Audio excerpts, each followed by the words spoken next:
Goeiemôre op die wonderlike Dinsdagoggend. En ek het goeie nuus vir jou. Volgende week die tyd is dit lente. En dan gaan ons 'n bietjie warmer kry, hopelik.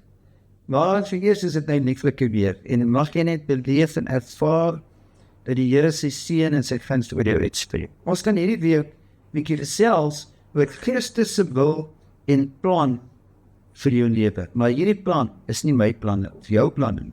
Dis sy plan. En nou is daar daarvan om Jeremia 29 vers 11 aan te haal, en ek wil dit graag lees, want dit inspireer ons. Want ek weet wat gedagtes ek al gaande julle koester, spreek die Here, gedagtes van vrede en nie van onheil nie, om julle 'n hoopvolle toekoms te gee.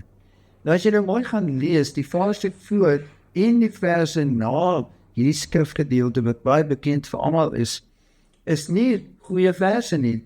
Ons sien in daai verse dat Israel is in werklikheid in ballingskap, hulle is in gevangenskap. En die verse daarna, van vers 12 af lees ons, dat die gevangenskap gaan nie sommer net onmiddellik eindig.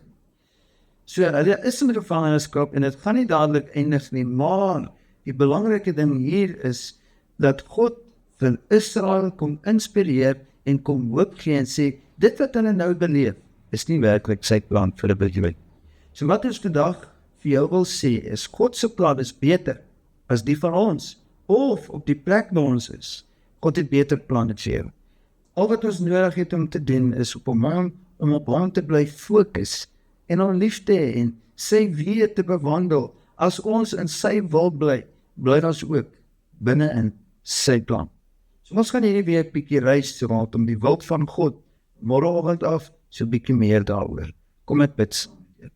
Onse Vader, dit gaan nie altyd goed met ons, maar help ons om in daai moeilike tye altyd te onthou dat U het beter dinge vir ons in store. U planne is nie slegte planne nie. U planne is goeie planne en is beter as ons planne. Ons eer U vir U wonderlike liefde en genade. Amen. Mag jy 'n wonderlike week verder hê. Tot ziens.